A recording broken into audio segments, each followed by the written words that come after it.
Welcome back to another exciting trip around the crypto canniverse. The crypto canniverse is a founder's trusted resource for investors, advisors, and partnerships. We love connecting. Prepare for an episode brimming with innovation, inspiration, and insider knowledge that you do not want to miss. We'll be learning from three successful founders thriving in the cannabis industry. Tony Forge, a cannabis industry veteran, will share lessons of a mature cannabis market, best practices for municipalities and regulators, and what makes a successful cannabis venture. We'll also hear from the partners at Dazed Dispensaries about their raise and their upcoming expansions. Additionally, Rob Hill will discuss the launch of Hiii Magazine on August 8th at the Woods. But before we get started, Alan is here to present our Bible verse. Yes, thank you so much, everyone, for joining another week of Crypto Cannabis. Thank you for all the participants. Today's Bible verse was actually chosen by Tony Forge, and the Bible verse comes from Philippians 4:13, was chosen today by Tony. It says, "I can do all things through Christ who strengthens me." Carries several layers of meaning. Empowerment through Christ. It emphasizes the believer's reliance on the strength that comes from Christ.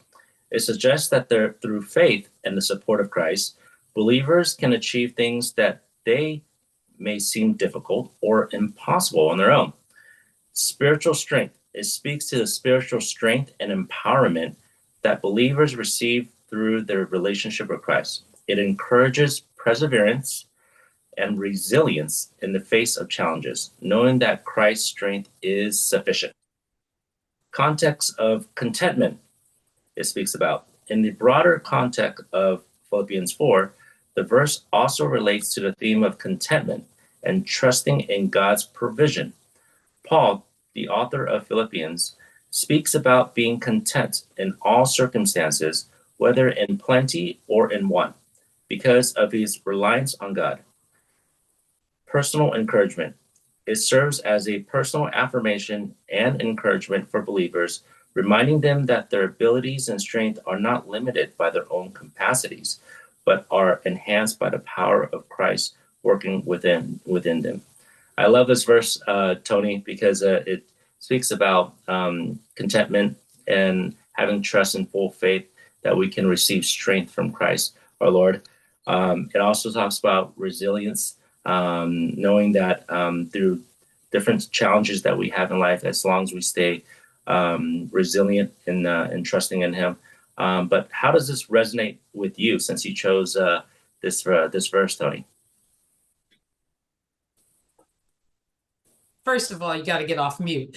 Every morning I get up, I do affirmations. I have got to hype myself up for the day. Yeah. And why I love that passage so much, it keeps me in present state. We have a world and a universe that is so negative now, and it tells us what we can't do. And I have to arm myself in the morning to get ready to get out into this world. And when I say that verse, it makes me absolutely know that any challenge I may have, anything that's going to come up, I can deal with it. And you know why I can deal with it? Because I got Christ that strengthens me. So it is I call it my Jamie Summers $6 million man phrase. Remember, better, faster, stronger. That phrase definitely does it for me. And it keeps me always in a present state of gratitude. So what keeps me hyped, keeps me focused, keeps me present, and keeps me elevated. Love it. Anyone else wants to share, or any comments or thoughts? I can relate to that. I feel like probably most believers can, because when I am afraid or nervous or anxious about something, that will be a chant in my head. And after like hearing it, you're like, I believe it. And then you're like, okay, sense of calm, let's go, let's do this. So that's a good choice. Thank you, Amanda. Anybody else want to share? What about you, Alan? What does it mean to you? What it means to me, every morning I love affirmations, just kind of like Tony. I go to my devotion every single morning when we read your scripture. But this Philippines, we had this verse come up before because it is truly that we get strength from our Christ and we don't have to worry, going through perseverance and going through challenges throughout the day. We can always go back to Christ gives us strength in all things that we do. So that's something that we have to mentally put that in our minds on a daily basis. Thank you so much for sharing, everyone. We appreciate you. We have an upcoming show announcement. On July 26th, we will be talking to funds and VC founders that invest in Web3 companies. Have you ever wondered what kind of projects VCs or funds would like to see created? To find out, tune in next Friday. And then on August 8th, we will be joining Rob Hill at the launch of his Cannabis Couture magazine, Hiii magazine, at the Woods in WeHo. It's in Santa Monica, California. We will be going live there. We're super excited and stoked about that. And I'm very appreciative of Rob giving us this opportunity. Our guest co-host today is Mr. Anthony Fino, partner and chief development officer at Dazed Dispensaries. Welcome, Anthony.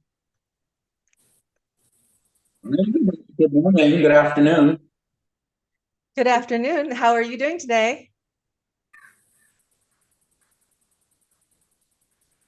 Say again? I couldn't hear you. How are you doing today? I'm doing pretty good. It's been a busy day, but pretty good.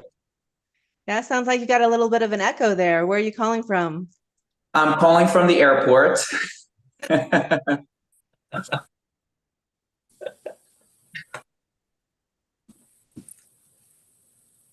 That's awesome.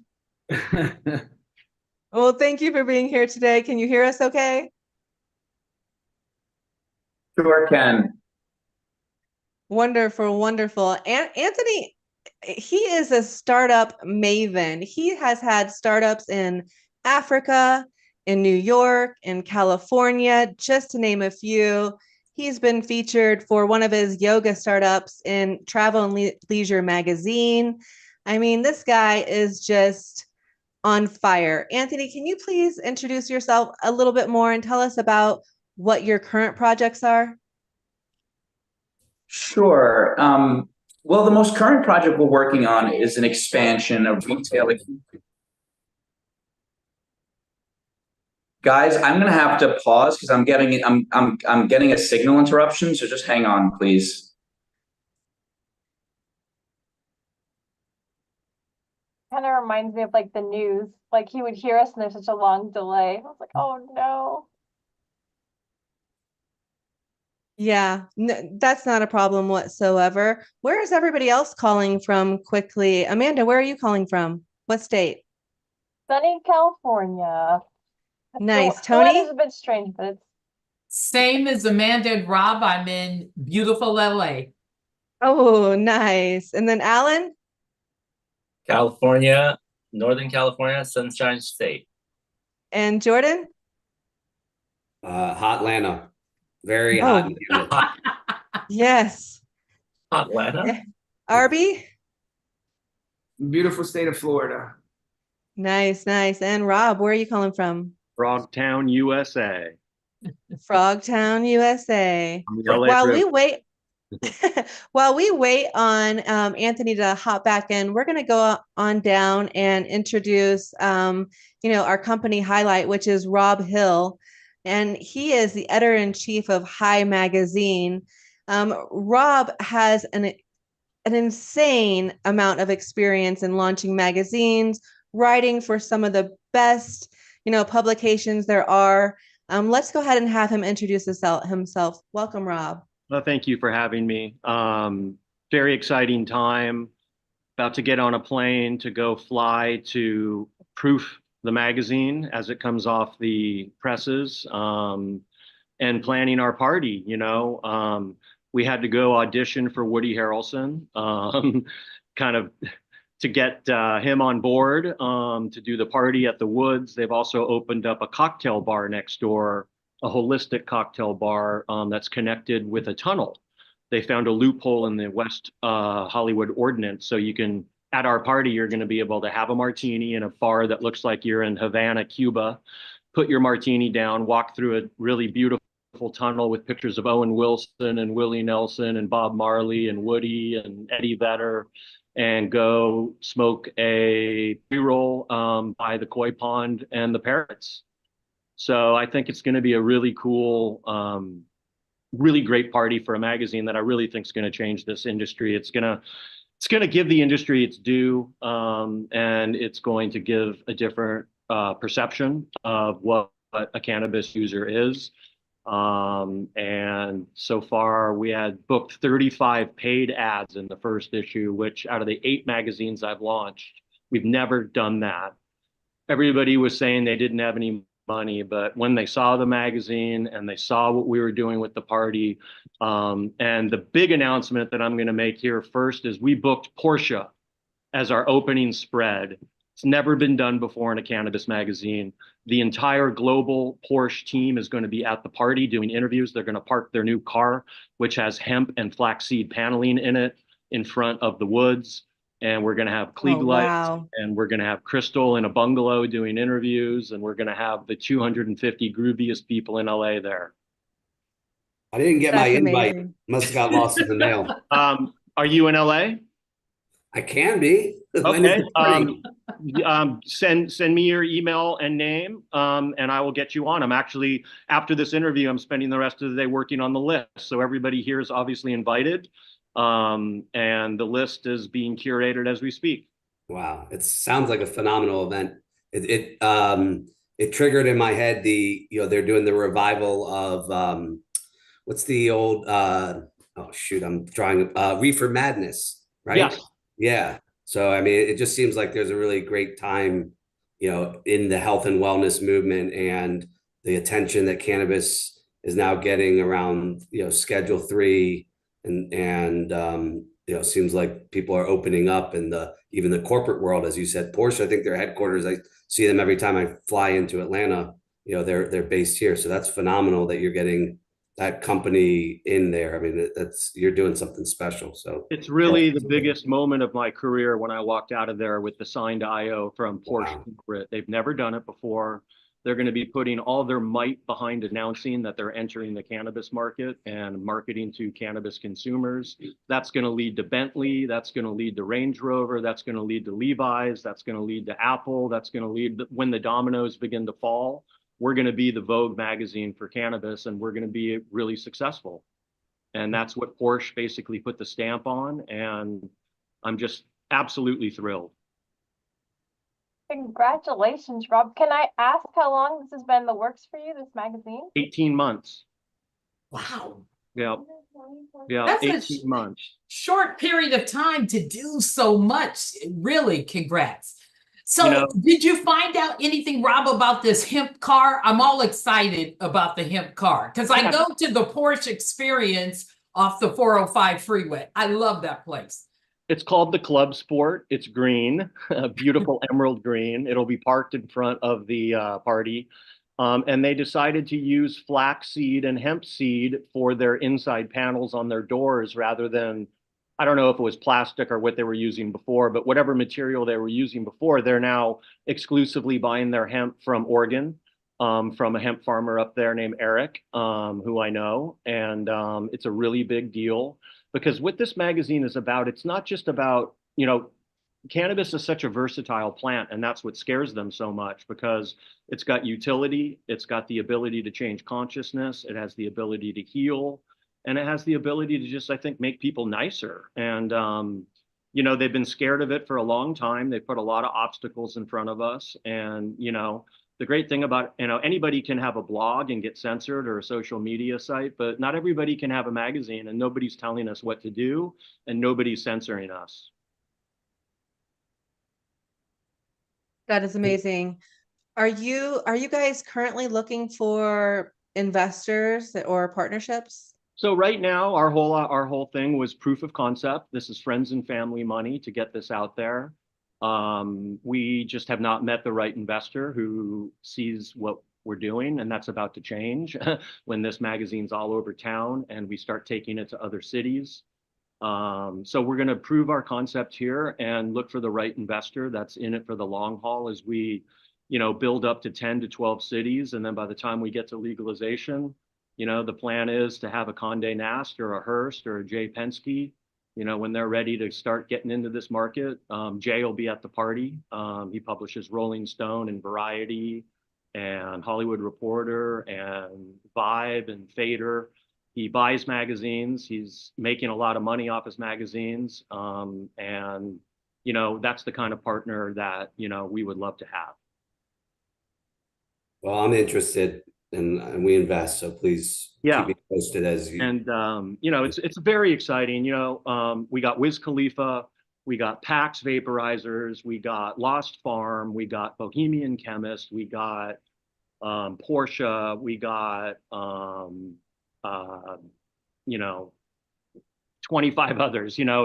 It's really been incredible. And what I think really helped us was when we went to Hall of Flowers with the prototype and saw the reaction, and then shortly after that, the rescheduling. In the wording of the rescheduling, cannabis companies are going to be now able to write off their marketing and advertising expenses. So when we were going around, that was kind of the news, and Woody knew that, and Woody's people knew that. They immediately booked an ad. True Classic booked an ad, Pax booked an ad, Wiz booked an ad. The dominoes started to fall because I think what cannabis companies do very well is B2B, and they're happy to spend money at expos, but they don't really market to the consumer. And if you don't market to the consumer, you're not going to last very long on the shelves, especially when Coca-Cola and other companies come in that know how to market. Just ask Louis Vuitton. They've never missed an issue of Vogue since World War I. So it's just very exciting, and I'm very happy to be here to talk about it. Well, the industry, having been in it for a while, and the experience and the connections and the vision that you have around this and the timing obviously is phenomenal. Because thank you very much. Yeah, I mean, you need proven operators who know what they're doing. I don't you think you've talked about your past yet, other than in the behind the scenes, but you obviously have been in and around this for a very long time. You've, like you said, you're reading between the tea leaves. You're seeing what's happening, where are the opportunities, and that mainstream adoption that we started to see with from the hemp derived stuff, because it's now in Total Wine and More and other traditional retail. That's happening, and beer and alcohol trends. It's so interesting. I see people quoting, and the top 5 trends around alcohol is THC infused beverages. I'm like, I don't think that's alcohol, but okay, I get your point. Exactly. And do you guys know the company Magic Cactus? They're a very successful company out of Arizona that's expanding. That's a hemp sparkling drink, kind of taste a little bit like Cactus Coolers, if you remember those as a kid. We got them. They've never booked an ad ever. We had 8 advertisers in the magazine that have never, ever, ever done any marketing, and we won them over. And they're just excited, and just being able to ride the jet stream of Porsche, having those people there doing interviews, having them cooperate. It's just such a big deal. This has been so difficult. There's been so many pitfalls and obstacles, and like anybody who starts a business, you wake up in the morning one day, you're on cloud 9, and then something falls through. And so, to have Porsche come through in the last 2 weeks, working on them for really 14 months to get that deal done. And they booked for the full year, by the way. They booked for the full year, meaning that they have booked the opening spread, we're a quarterly, for our first 4 issues. That is like unheard of. Wow. Well, I love the fact that you're changing the stigma. You're shifting that, and you're making this more, sleek and fun and very just artsy as well. There's so many different ways that you're going about it. That's so cool. I can't wait to see the first issue. When will we see it? So we're going to have issues August 3rd, and the party's the 8th. And so, there'll be a big truck pulling up in our lot here, dropping off 50,000 magazines. It'll be a fun day. That's amazing. Are there any spots open? If there's somebody out there listening and they're the right person for your magazine, can they still reach out to you and I'm going land to a give you an spot? example, Crystal. The last time I was on your show, there was a very nice woman from Brelixie who booked an ad and is doing an activation and flying out from New York. So that was done through Crystal. So I want to thank you, which is why I'm giving you a bungalow by the koi pond, because there's bungalows like you feel like you're in a Balinesian like boutique hotel.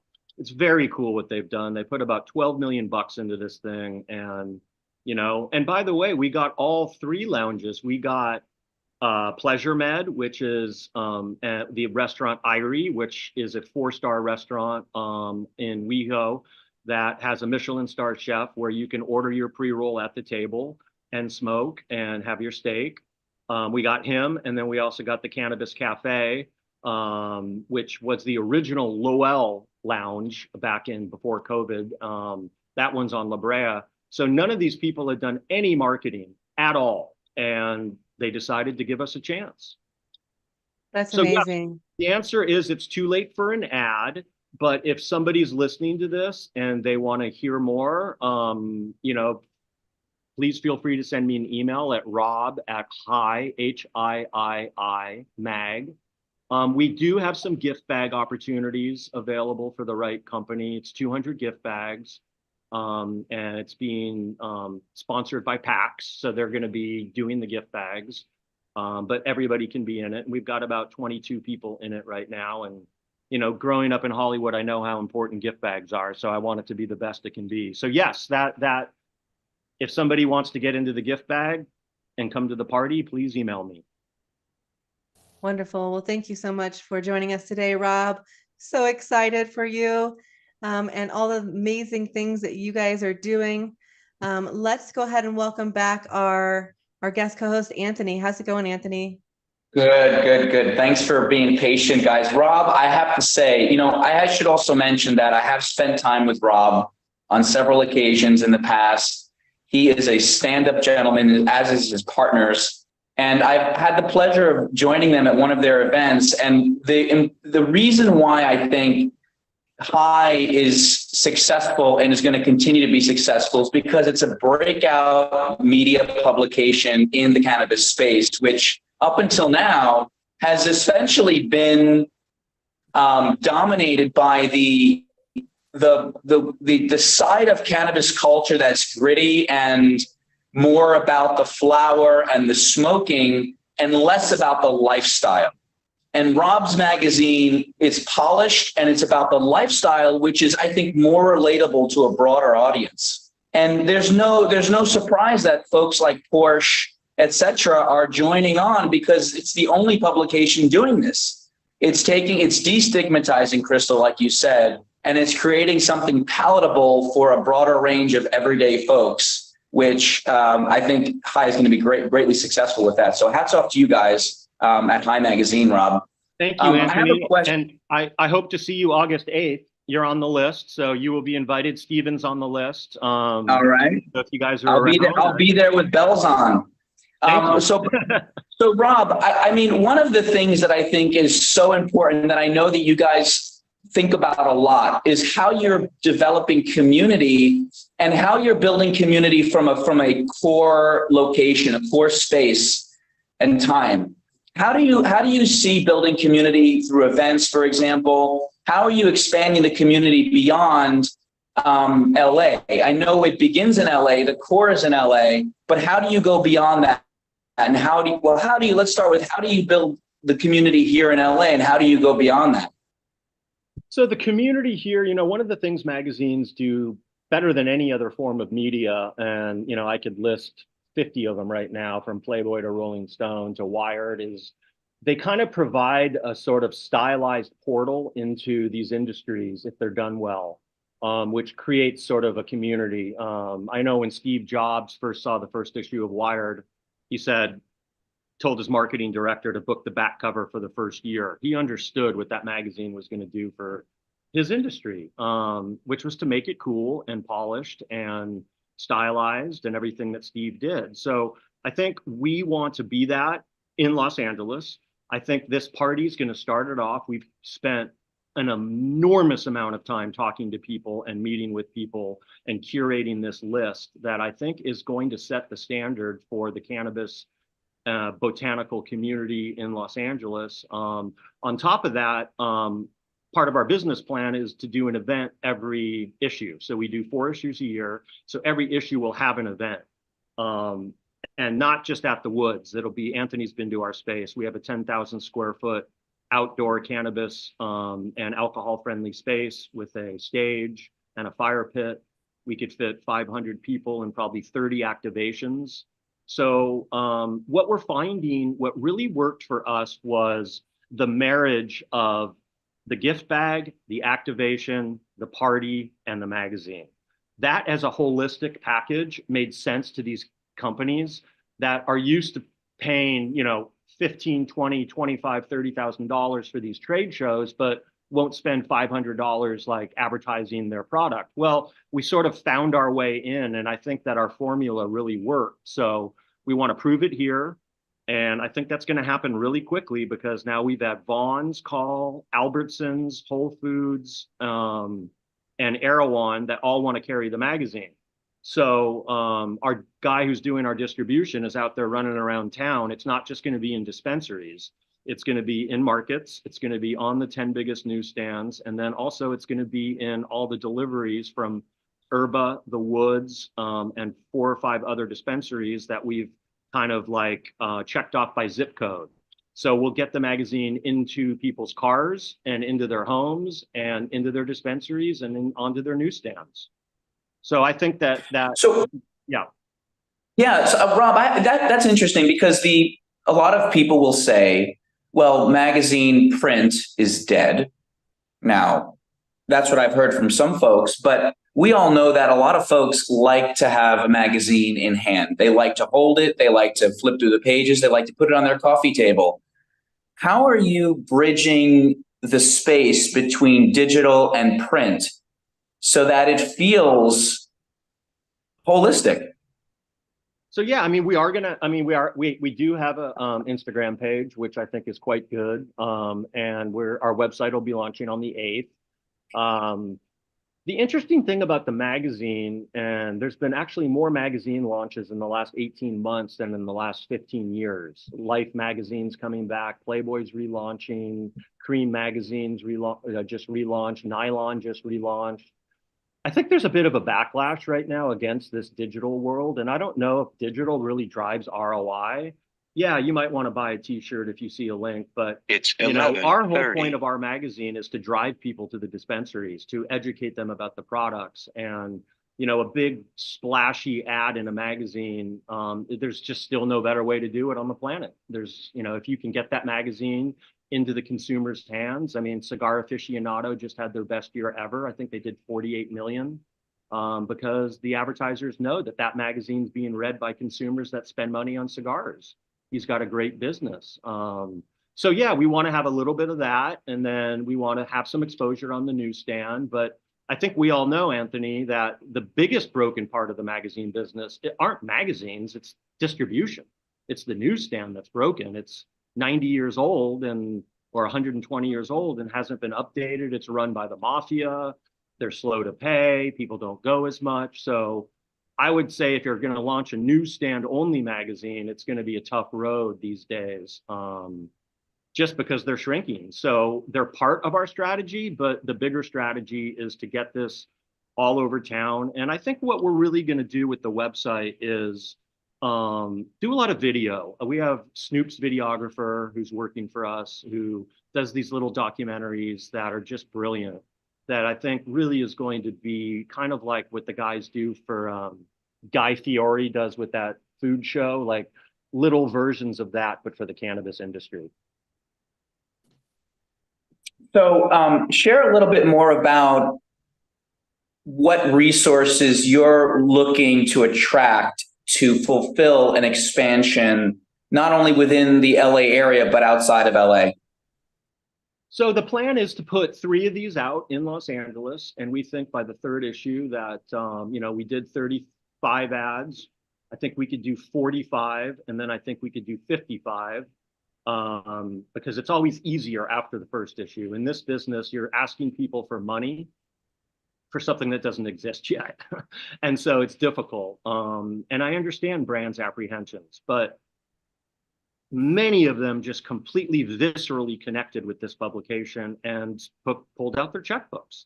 And, that's why we didn't really pursue the investor, because we had so much money coming in that we were able to do the first couple issues ourselves because of the ad money. And so moving forward, we would be looking for a second city, probably the first quarter of 2024. We've had people from Detroit calling us. We've had people from Chicago calling us, New York, New Jersey, Vegas. So we're going to have to do a real analysis of, where the second city should be.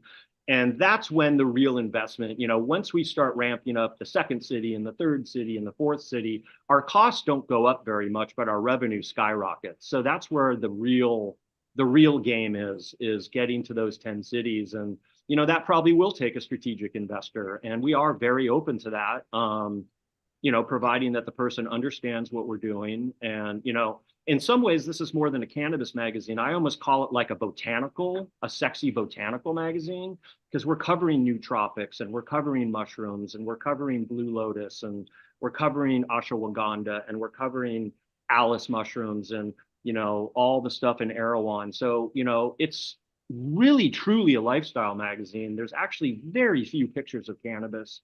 There's no pictures of anybody smoking in there. Beautiful pictures of the products. Beautiful layout.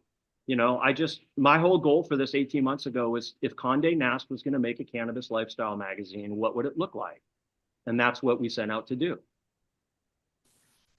So then just as far as the specific resources, let's pick a new city, for example, the next city. What resources do you want to call in to activate that city?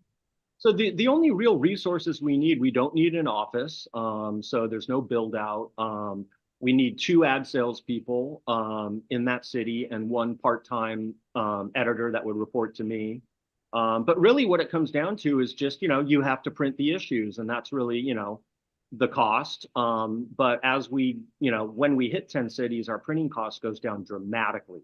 In fact, after 3 cities, it goes down dramatically, because just the way the printing works, the more you print, the less you pay. And that's why magazine companies that have 10, 12 magazines, it's hard to compete against, because their printing costs drop so dramatically. If you're just a magazine on your own, you're eating a lot of those costs. You can't spread them across all the titles. So, it's not that big of an investment. Also, depending on where we go. Obviously, if we go to a place like Palm Springs, let's just say, that's right in our backyard. It's easier to control than having, opening up an operation on the East Coast, But having said that, we've got a woman in Detroit that thinks she can sell this magazine, and is a very accomplished woman, and is just basically begging us to come out there. She goes, they're just going to love your magazine in Michigan. So that's where, we could ramp up fairly quickly. It takes, some capital, but, I think right now we're really concentrated on getting these first 2 issues out, doing 2 great events, getting some publicity, getting the Porsche news out there, curating the people that we want to be part of our club, so to speak, and going from there, and then doing our next event, and then our next event, and then going to another city. So I hope I'm trying to answer your question the best I can. We just haven't picked the city yet. We know what the costs are basically, but we just don't know what the city is. That's great. It's really quite exciting, Rob. Thanks so much for explaining that. Crystal? Excellent information. Thank you guys so much. I would like to introduce now our speaker highlight, Miss Tony Forge. Tony Forge is the founder of 4 Leaf Consulting. Tony serves as counsel at Nano Law and Stouts and Associates, law firms, Nano Law and Stouts and Associates, law firms focused on cannabis startups in California and the Midwest. She is the general counsel of Josephine and Billy's, a Black female-owned dispensary, and Supernova Women. a BIPOC cannabis advocacy group empowering people of color in cannabis. She also has a passion for social equity in the cannabis space. She is a technical advisor for the LA Department of Cannabis Regulations Social Equity Program and co-authored the Social Equity Advocacy Handbook. Toni is the vice president of the National Association of Black Cannabis Lawyers, a cannabis instructor for many continuing legal education programs, and a cannabis advisor to many municipalities in California. Welcome, Toni. Thank you. Thanks for having me, Crystal. I'm really excited to be here. I'm so excited for you to be here. I just want to know, when do you sleep? Yeah, I'm gonna sleep tonight after this, and I'm gonna have a cocktail and a smoke too. It's been a busy week.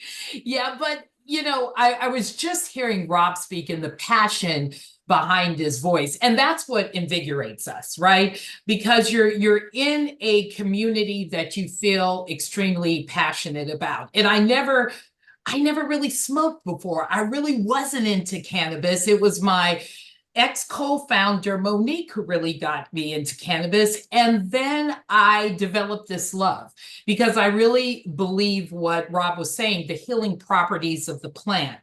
I saw how it really helped my mom when she was unfortunately transitioning. And I see how much it helps really people with anxiety and with all kinds of conditions. So I am really an advocate of the plant and really an advocate of people of color being in this space. I absolutely love that. And you mentioned Monique, which I love Monique. She's a fantastic human, wonderful attorney, business owner. Just I love her to death. So I'm so glad she actually recommended you for the show. And once I started learning about you and your passion and how educated you are in the cannabis industry, I was just like, wow, I have to have this person on the show. So thank you so very much for being here. You know, I know that Alan was researching Josephine and Billy's early. Alan, I know you have a question regarding that before we move on to other questions. What was that question, Alan? Yeah, I was reading about Josephine and Billy. I guess it's a dispensary. But share with me about T-Pad, because earlier you're like, oh, I have my tea. So I was like, okay, what? So it is kind of the marketing campaign that we do at Josephine and Billy's. And I suggest if you're in the LA area, it's in South Los Angeles, definitely go. And the whole vibe is this 1920 Josephine Baker, Billie Holiday, two Black women who were all about the plant and who basically endured a lot of negative publicity and stigma because they were about the plant. But it has that whole vibe. We have my favorite part of the dispensary when you go in the bathroom, there's this big feathered Josephine Baker kind of fan that's just out of this world, but it has that kind of feel that you're going back in time. And it's very elevated. And that's one thing I really share with Rob, that this experience now in cannabis, it's not the stoner culture anymore, right? It's the more elevated culture. And so what we do with the T-Pad is not only do we put cannabis products to maybe a tea that you would like, and we have a very immersive experience. But again, it's a great dispensary. It's absolutely beautiful. And I think everyone should go in. They're one of our partners. They're one of our favorite dispensaries. I've spent a lot of time there, and yeah, I love that place. I call it the best kept secret in Los Angeles. Absolutely. Thanks a lot, Rob. I will tell Whitney you said that. Tell them, and tell them we'll have magazines for them August 10th. Okay, I will. I definitely will. I definitely will. So I think one theme that I'm seeing both, you know, in Rob and you, Toni, around what you just mentioned is, you know, the creating a real authentic and you know, experience, whether it's in retail or you know, in media and publishing, where you are, like you're saying, you're going deep into, you know, what is like the nostalgia and the what is the people that came before us, what they stand for, and what does us surround, coming together around and all supporting plant medicine, what does that do for us as a society? Going like into the why, and just doing it in a way that's more accessible and connective with people, as opposed to like a divisive or a more in your face approach and things like that.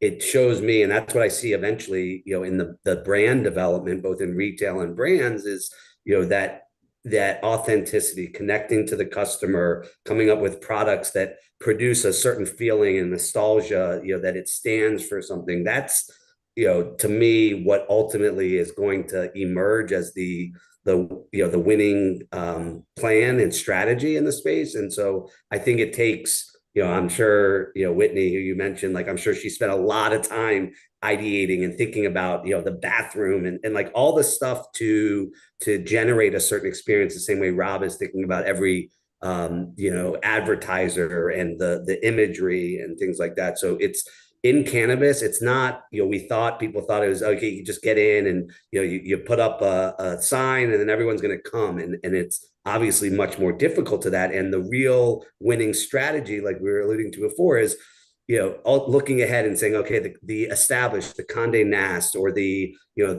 top retail, I think we've been talking about Aero. Well, I don't know that retail, I know of it and kind of thing. So like there's these, examples of businesses and brands and things that have been established, and we need to come from that same level of thoughtfulness and authenticity in cannabis, and then start to extend and build from there. And one of the things I was just thinking about, Rob, not to derail or whatever, but is, what I hear in terms of your audience and stuff, one of the things that I start to think about is like, the data and, what you start to now understand about the people who are buying the magazine, and, what are they looking for, and how does that inform other products and other extended brands and things. So I think we're now getting into an opportunity where we're starting to realize we need to really understand the consumer. We need to get that information, and we need to start, addressing and kind of giving them something that gives them that emotional feeling. And that's what I see, the sophistication that newer operators like you guys are talking about. One of the secrets in the magazine industry that if people, don't work in it, like any industry, you don't know, but what makes magazines so valuable is their data. The Vanity Fair list of consumers that they have is very valuable to advertisers and to people that want to market it. So part of our thing is we want to be that consumer magazine that does that. We get 250, 300,000, 500,000 people on that list. You're going to have a direct pipeline to, the premier cannabis consumers in these cities that will also be coming to our parties. So we do feel like I agree with you 100%. And by the way, that bathroom is amazing. There'll be a lot of Billie Holiday being played at our party. I'll just say that. Nice. And Jordan, I have the same philosophy when I deal with municipalities. So the city of Los Angeles last year wanted to do a networking event, and I was like, okay, let's do a networking event. It was the DCR Social Equity, but in their mind, I think they wanted to just have it at some place. And, I don't live like that. I'm kind of an elevated chick. So I suggested that we have it at the Mayfair Hotel, which was open last year, which was a historic hotel. We had cocktails, we had food, we had a roof DJ. I want all cannabis events to feel elevated, to not feel like people should be in the corner and hiding that they're at a cannabis event. I want you to feel like you're in an experience where you're the elite of the elite. You're in the cool kids group. And so even when I deal with municipalities, I'm always looking at it from a level of inclusiveness and making sure that it really represents our industry. You know, we have people like you, people like Rob, Anthony, Alan, all these people who are not the stereotypic, you know, hoodie guys. So I really try to have that theme in everything I touch when it really comes to cannabis. Yeah, it shows, you know, and that, you know, just in terms of the way you communicate and everything. So that's amazing. It's much needed. So Definitely. Yeah, so quick question. I know you just mentioned an event. Can you talk about, you know, do you have other events going on, or, you know, kind of talk about how you bring in and extend from the, you know, the personal relationships from a client and municipality side, and then bring in the inclusiveness and things like that? Yeah. Yeah, I really did it. I'm going to say with our organization of the National Black Cannabis Lawyers. So all of us were in DC in April, fighting the good fight, trying to get descheduled first, but rescheduling, of course. And we were lobby days. I don't know if you all know about lobby days, but you're going there and you're lobbying to your senators and everything. And we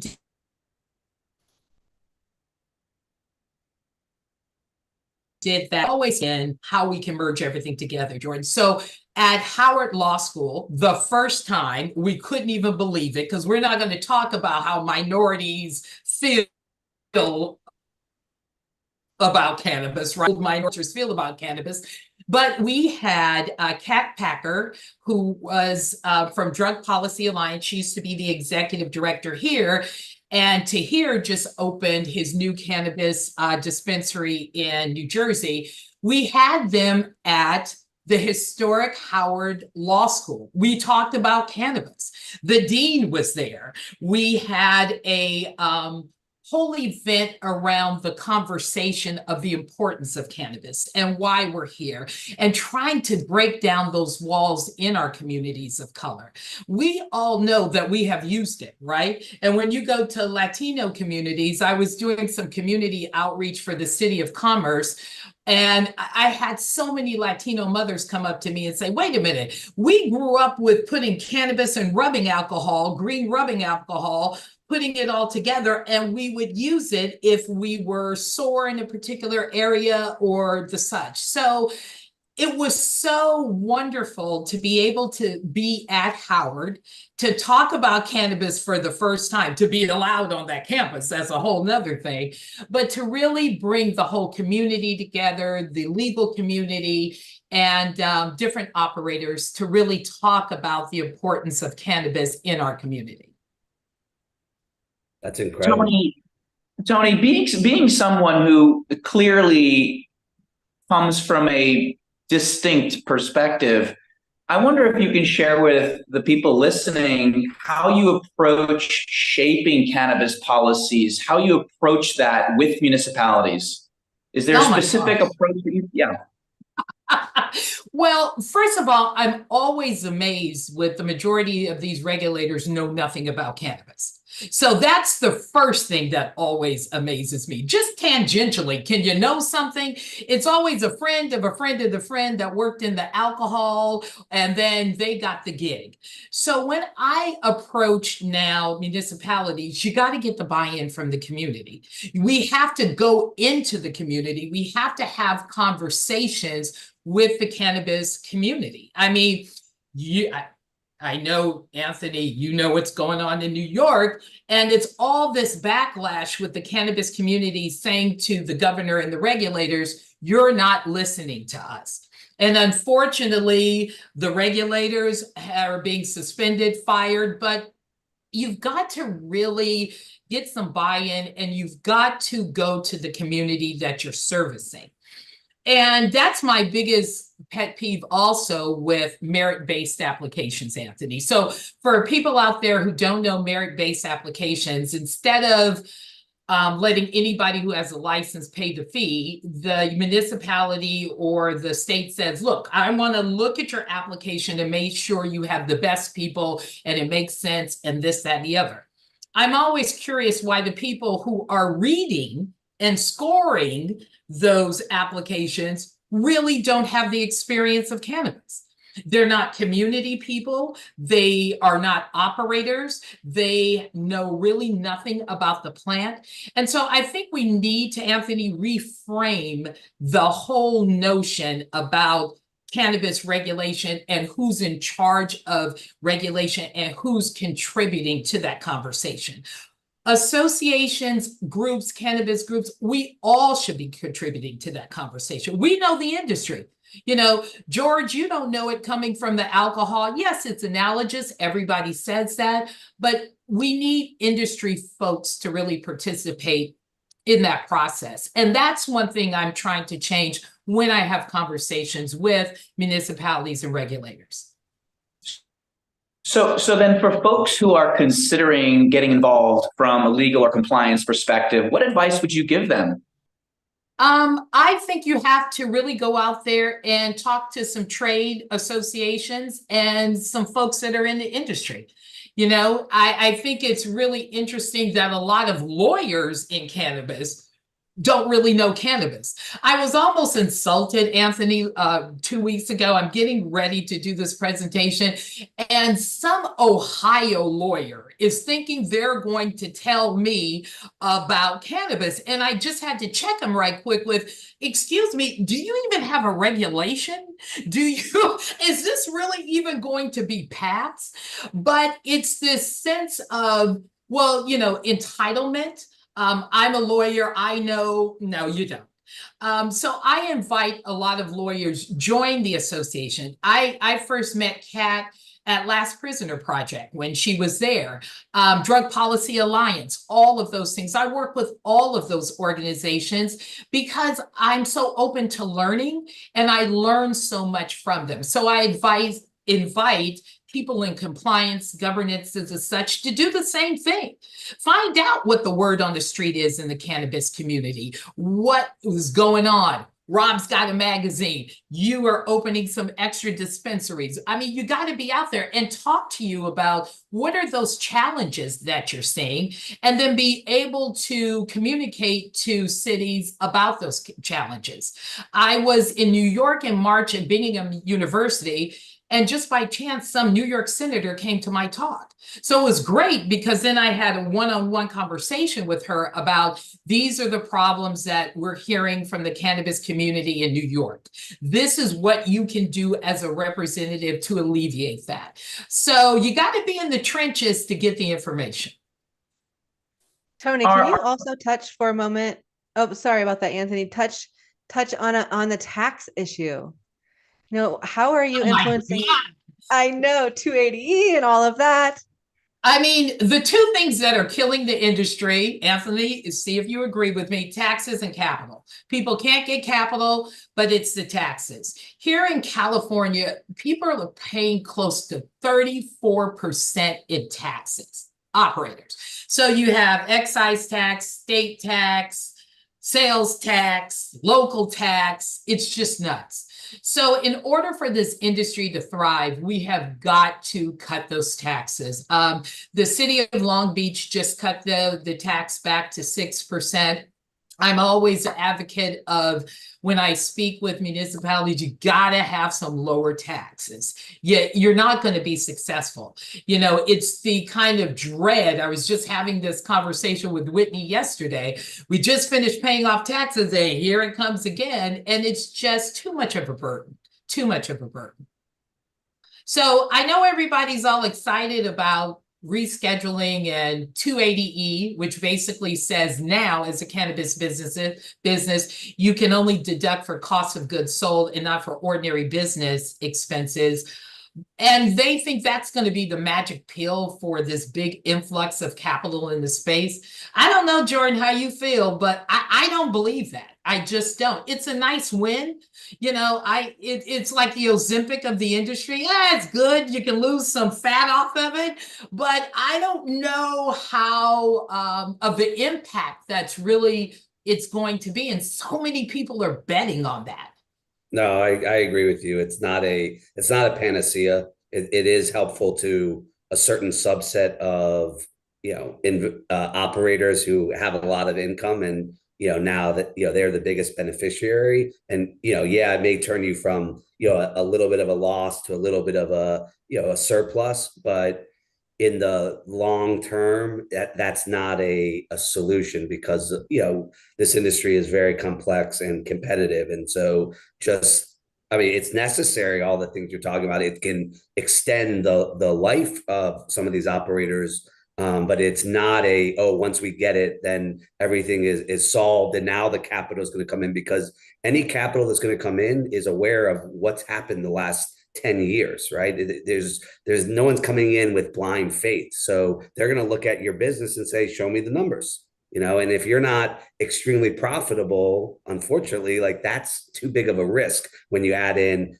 the regulatory, the taxation, the individual states, the complexity around hemp, and there's a lot of stuff there. So it's helpful, but it's not going to change the game. I think the changing the game is doing what we're talking about, getting in the trenches and really thinking hard and long about what's the strategy of this business. How do I differentiate myself from everyone else? And I saw something, recently, a product that, as you alluded to, like, it's such a nostalgic product. It's something that no one else is making out there. Like, that's different. That's interesting. That's going to, appeal to different, new consumers and all that. So we need to think hard and long about how we build this industry, not just say, okay, once this happens from the outside, that's going to fix things.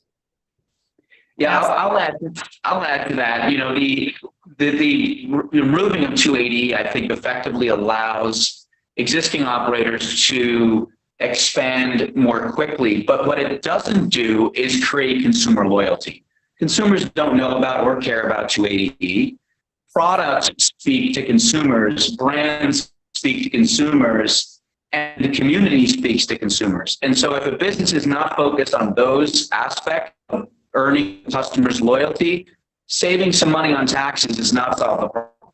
What it does allows them to retain more earnings and grow their business, but it doesn't grow customer lifetime value, which is directly related to enterprise value, which is what companies are striving for ultimately.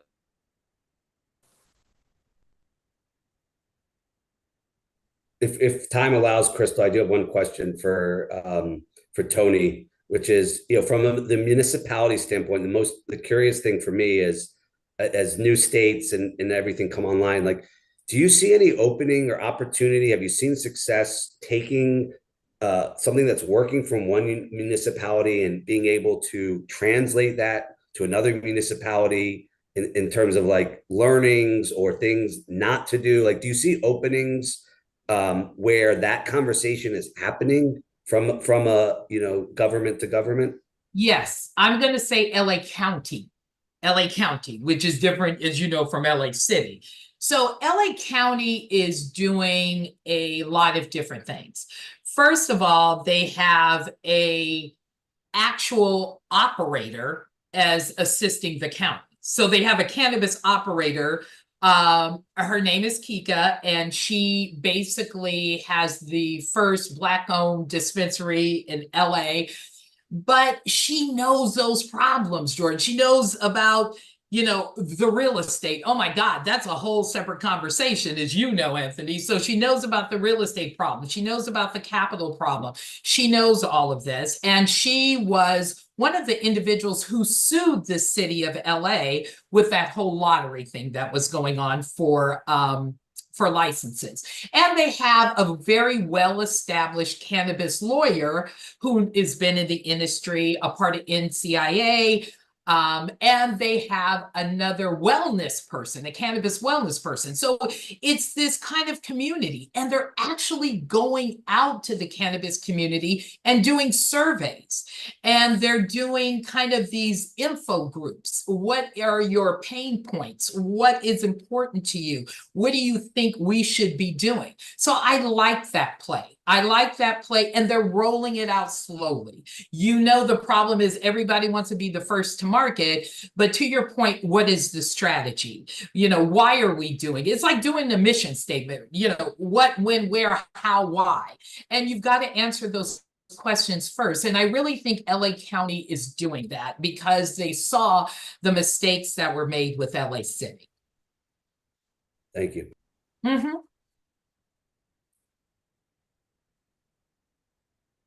Crystal, you're on mute. You're on mute. Thank you, guys. Sorry about that. I would like you to kind of touch base a little bit about, what makes for a successful cannabis venture.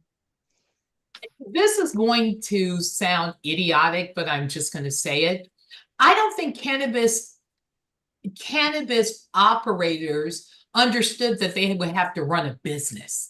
You know what I'm saying? So they just think, oh, I made fireweed. Oh, if I hear fireweed one more time, I'm just going to puke. I have this great product and people are just going to buy it. And I don't know if Jordan was saying, I have a business background, I have a degree in business. And so I know what steps you need to take in order to run a business. I worked for Fortune 500 companies in-house for years, decades. And so when I go to someone and they're telling me this product is doing X, Y, and Z, okay, where's your data? Data? What's that? What is your report? Are you looking at your inventory? Are you tracking sales? All of these things. We're starting at point A. And I especially say this for operators of color, because a lot of us have not been allowed to be in those rooms and we don't have business acumen because we haven't had the history of being able to do that, right? And so when I have, especially like a social equity operator, I start with them with, you got to get your business together. I am amazed that people want to ask for investment, but they don't have a business plan, let alone a mission statement, let alone the first thing I ask them is, in 10 seconds, can you tell me about your business? One woman didn't even have a name. Well, if you can't articulate that to me as an investor, why am I going to give you $2? And so I think we really have to step back. And this is one thing I'm urging the municipalities to do. It's not all about the cannabis governance and rules and regulations. We have got to teach people how to be business people. We have got to mentor them. We have got to do some internships. We've got to do some shadowing, especially since, like I said, social equity is such a big deal. You can't give somebody 40 acres and a mule and say, okay, be successful. It don't work that way. So we've got to get to a point where we're really starting to educate cannabis operators how to be business people and buttoned up businesses, because you're right. I think it was Jordan or Rob saying, when the Coca-Colas come in, when the tobacco people come in, what are you going to do?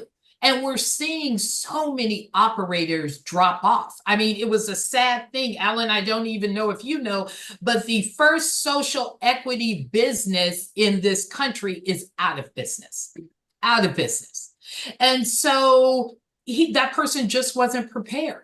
So I think we have to do a better job of preparing people to be entrepreneurs and what that journey is all about in order for them to have a successful cannabis venture.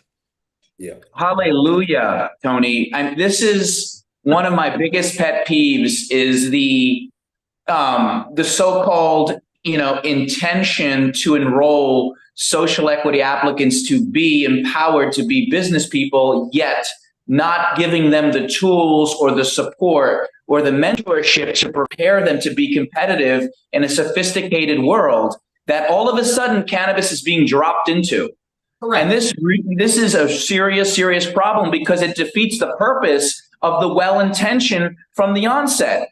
So what you end up with in 15 years is a small fraction of social equity folks that have survived this gauntlet that the whole world threw at them once they were given the opportunity. It's so sad, and I'm a big advocate for mentorship is where it's at, because we can support each other. In industries like ours, there is a real opportunity to get ahead of the typical status quo of business being dog eat dog. we still have the opportunity to support each other in ways that they don't do in other industries. So please, we all need to think about this, and we need to extend a hand to folks that they just need a little bit, they just need a conversation. They need a little hand holding. That's okay. Let's help each other. We all can rise. Absolutely. And, I come from a family of service. And so my mother always said to my siblings and I, you are only here because you stand on the shoulders of somebody that came before you. And so I am always about talking to people, getting my successful operator. Can you talk to this new operator? Because it's got to start before you even apply for the license. I tell people you should be thinking about this a year before. What you're going to do, what is going to be your niche. You can't say fire weed. Is anybody going to say I have a bad product? No one's going to say I have a crappy product. Have me. So you've got to come out with it. And I really believe this is a community. I was brought into this community, Crystal, by Monique. And I think we all need to help one another, and we all need to invite someone to see this is one tip how I became successful. There's enough for all. I don't believe, to your point, Anthony, to the crabs in the barrel mentality. I don't believe in that. I believe this is an infinite universe with enough for everybody. And the more you put out in this world, the more it's going to come back to you. So I really just always try to stress to operators, to municipalities, you've got to educate people. Education is the number one thing. Everybody's got to be educated about how to run a business, because you're right. This is a very sophisticated market. It's only going to become more sophisticated. And then what? So I think you touched on this, but because you mentioned it a couple of times, and I always joke that this is my favorite line that I say, which is the second that I meet the second best weed grower in the world, I'm going to invest in him, because I want to know, that person who says, this guy's the best, I got the second best. That's believable. So, along those lines, you talk about fire weed. Everyone thinks, that's what's going to sell. So can you talk specifically and maybe elaborate a little bit about like what you've seen as the critical aspects aside from the product that, people exhibit that you've seen show from being able to get through the hard challenges and what that looks like aside from a great product? I'm going to say things that are so simple. The willingness to learn and to be open to hear new ideas. I am so amazed sometimes in the cannabis space how closed-minded operators can be. They're just, this is the way I'm going to do it. I'm going to do it this way, and you can't tell me otherwise. I'm the best, Tony. That's why I'm the best. Right. I am so open to learning anything from anyone. You've got to be open to listen to other ways to skin the cat, Mm-hmm. And so, Jordan, even though it seems so simple, it's something that I absolutely see is the inability to hear other ways of doing things and to be open to other ways of doing things and to try that, right? And to see if it works for you. And we all know in business, it's all about refinement, right? You get it, you try it, and then you refine it. So the second thing for me is just the openness and the willingness to learn. The other thing I would add to that is it's true. There is some of that, a lot of that going on. But I've also found that the cultural becomings, where a lot of folks came from culturally in cannabis, is a completely different mindset than most people can really even relate to. Can you imagine having to look over your shoulder, be quiet about everything you're doing, worrying about who's looking at you, what you said, who's going to come take down your business?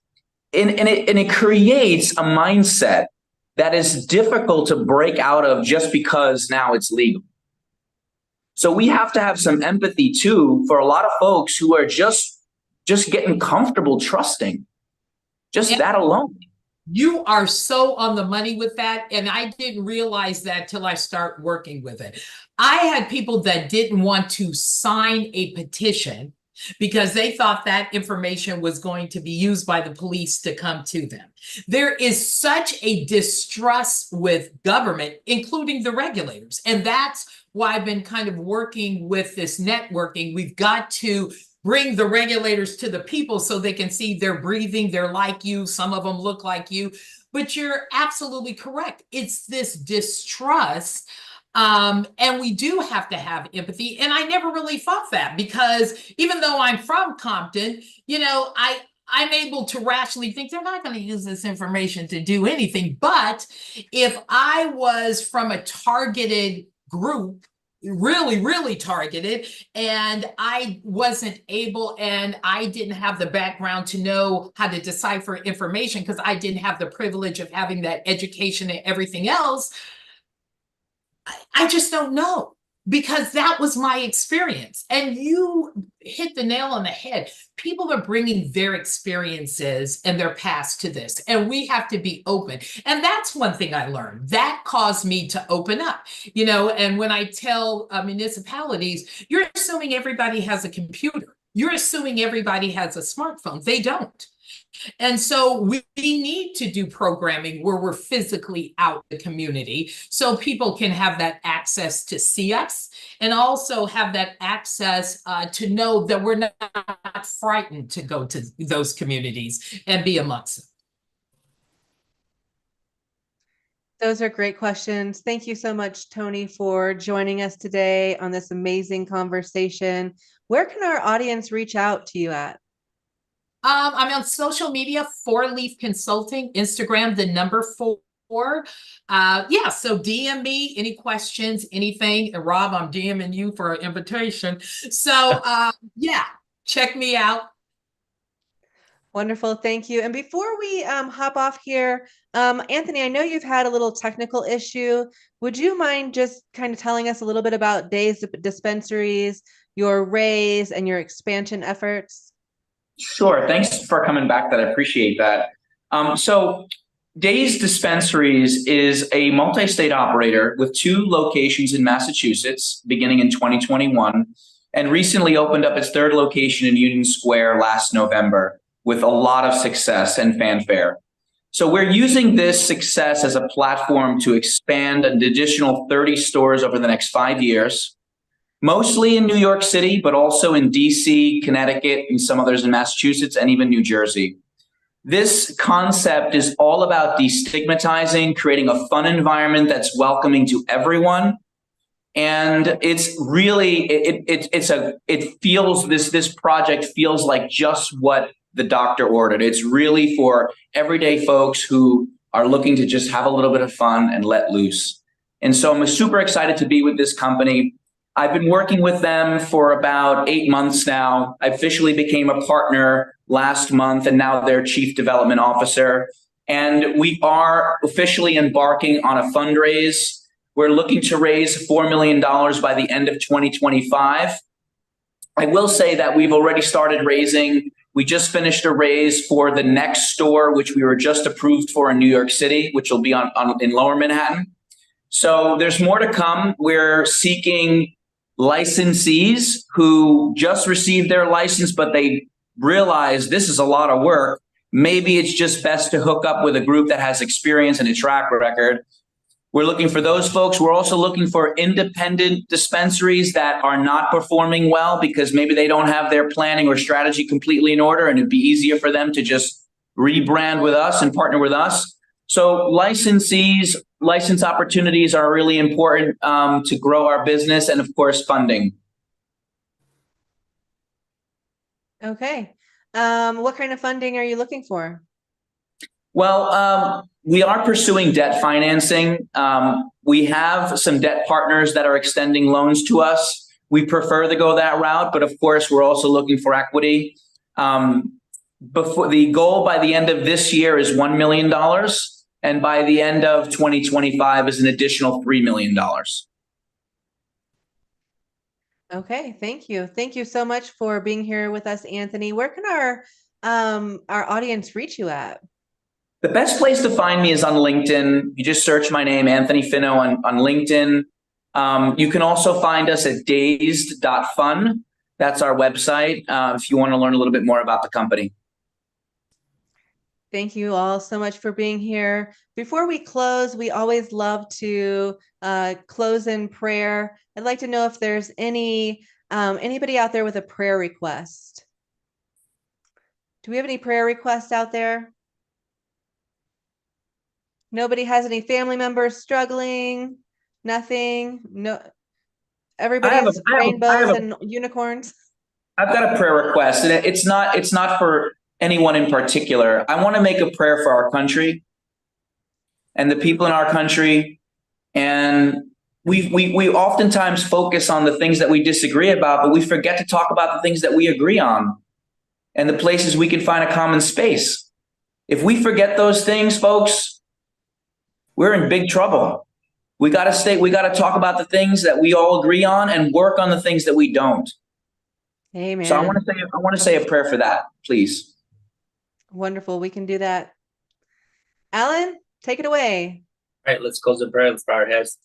Dear gracious God, thank you so much for another week of Crypto Cannabis, when you can bring some amazing people to come on to our show to not only share with us what their inspiration is, what their passion is. Thank you so much for Tony coming on with Four Leaf Consulting, our co-host Anthony Fino and his ventures with Dazed, and also Rob Hill with an exciting hiii magazine that is coming out in local stores near you. Each one of them have a different walk of life, and God, you place them in our midst to gather strength, and where we can help each other out, to inspire each other, but ultimately like to uplift our country right now. Agreeing on things that we believe in, and having a voice out there is so important during this time. So I just continue to pray for our nation and our leadership that be at hand. We give it all to you, because we know that during these times, as long as we put it in your hands, you will give us strength, and you will make us whole. So I pray for this weekend you be with us in all things that we do. In Christ's name we pray. Amen.